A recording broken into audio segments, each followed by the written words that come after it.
बहुत सारी आप धान की प्लॉट देखे होंगे। कुछ कुछ धान की प्लॉट में क्या होता है, बहुत अच्छी तरह से कल्ले देखने के लिए मिलता है, और कुछ प्लॉट होते हैं जिनमें देखो बहुत कम मात्रा में कल्ले देखने के लिए मिलता है। ऐसा क्यों होता है?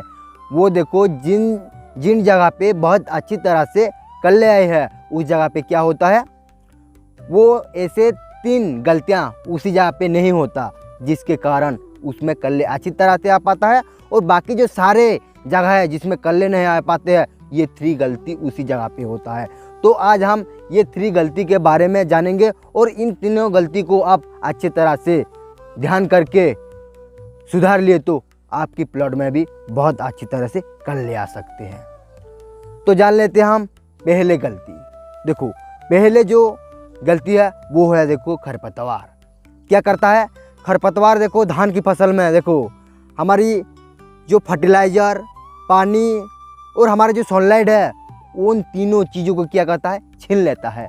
हमारे प्लॉट में खरपतवार और धान की फसल रहेगी तो उनमें एक कंपटीशन होता है, जिसके वजह से देखो हमारे धान के प्लॉट में क्या होता है, हमारी जो खरपतवार है ज़्यादा एरिया फैलाव कर देता है, जिसके वजह से कल्ले नहीं आ पाती है। उसमें जो हम न्यूट्रिशन देते हैं, जो फर्टिलाइज़र देते हैं, उन फर्टिलाइज़र को क्या करता है, हमारी ये जो खरपतवार है वो ले लेता है, जिसके वजह से कल्ले कम आता है। और एक चीज़ होता है, जो हमारे पानी होता है ना, उस पानी को भी अवशोषित वो ज़्यादा कर लेता है। हमारी जो खरपतवार है वो हमारे धान की फसल से ज़्यादा स्ट्रांग है। अब एक जगह पे देखे होंगे, एक जगह पे एक खरपतवार होगा और एक धान की प्लॉट फसल होगा। ये धान की फसल में फैल जाता है, बहुत सारी एरिया को कवर कर लेता है, जिस वजह से क्या होता है, हमारी जो धान की फसल है सही धूप नहीं पा पाती है, सही खाद नहीं पा पाती है, और पानी को भी छीनने की कैपेबिलिटी हमारी खरपतवार में है।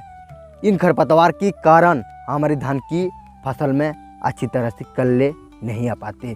इसलिए आप जब हमारी धान की फसल में खरपतवार 3 से लेके 5 पत्ती की अवस्था में हो, उसी समय आप नियंत्रण कर लोगे तो सही तरह से धान की फसल में कल्ले आ पाएगा। और दूसरी चीज़ है देखो हमारी फर्टिलाइज़र। सही फर्टिलाइज़र मैनेजमेंट करके भी आप ज़्यादा मात्रा में कल्ले ला सकते हो। यही गलती बहुत सारे किसान कर लेते हैं। आप एक ही खाद को फोकस कर लेते हो, जो कि यूरिया। हम सिर्फ यूरिया डालेंगे तो अच्छी मात्रा में कभी भी कल्ले नहीं आएगा। ज़्यादा मात्रा में यूरिया हो गया तो सीधी बढ़वार हो गया, कम यूरिया हो गया तो पौधे बढ़ ही नहीं पाएगा। इसीलिए हमको पहले जो स्टार्टिंग के समय होती है, जो रुपाई के समय होती है, उस समय में पहले समय में अच्छी रूट डेवलपमेंट हमको चाहिए होती है। हमारे धान की फसल में जितनी चौड़ाई में रूट डेवलपमेंट होगा, उतनी चौड़ाई से कल्ले भी देखने के लिए मिलेगा। इसीलिए आप रूट डेवलपमेंट के लिए आप पहले बार अच्छी फर्टिलाइज़र की यूज कर लो, और उसके बाद सही यूरिया का प्रयोग और माइक्रोन्यूट्रन का सही व्यवहार, इस चीज़ कर लोगी तो आपकी धान की फसल में कल्ले लाने के लिए कोई नहीं रोक सकता। और तीसरी चीज़ हो गया पानी, वाटर मैनेजमेंट। इस चीज़ हो गया बहुत इंपॉर्टेंट। अब मेरे धान के प्लॉट को बैक साइड में देख सकते हो, ये क्या हुआ है, छोटे पौधे हैं। उसमें ज़्यादा पानी डुबा देंगे तो क्या होगा, पौधे ज़्यादा पानी डुबा देंगे तो कमज़ोर पड़ जाएगा, उसमें कल्ले आने में दिक्कत होगा। इसीलिए धान से रोपाई से लेकर 15 दिन तक हमको थोड़ी मात्रा में कुछ लेयर में हमको जो धान की फसल में पानी चाहिए।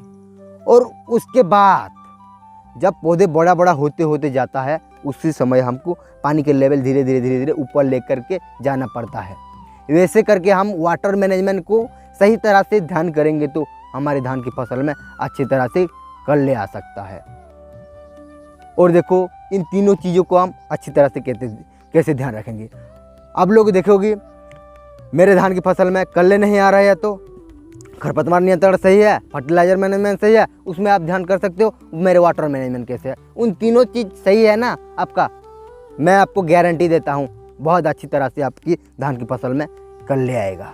और एक चीज़ आप ध्यान कर लो, देखो हमारी जब धान की नर्सरी डालते हैं वो ज़्यादा दिन का हो जाता है, तो उसी वजह से भी हमारा क्या होता है, धान की फसल में कल्ले अच्छी तरह से नहीं आ पाता है। ये हमारा आखिरी 4 पॉइंट है। मैं आपको 3 पॉइंट बताने वाला था, एक 4 पॉइंट बता दिया जो कि आपको बोनस में मिल गया, इसीलिए आपको एक लाइक भी कर देना है। तो देखो क्या होगा, मान लीजिए हमारी जो धान की फसल है हो गई है 50 दिन का हो गया है, 50 डे का हो गया है। तो हमारे धान जो होता है वो होता है मान लीजिए 120 दिन का। मान लीजिए 50 दिन चला गया, 50 डे चला गया, तो कितने दिन बचेगा? 70 दिन बचेगा। उस 70 दिन में कितने टाइम में कल्ले लाएगा, कितने टाइम में वो पौधे को अच्छी तरह से बढ़वार करेगा और कितनी टाइम में वो धान की बालियाँ बनेगा, उसके लिए जो 20 डेज का जो समय है वो कम हो गया। नर्सरी है ना, ज़्यादा दिन की होने की वजह से भी कल्ले कम आते हैं। तो ये थे हमारे 4 कारण जिस वजह से हमारे धान की फसल में कल्ले कम आते हैं। तो वीडियो आपको कैसा लगा? अच्छा लगा तो हमारे वीडियो को लाइक कर दीजिए, चैनल को भी सब्सक्राइब कीजिए। तो नमस्कार किसान भाइयों।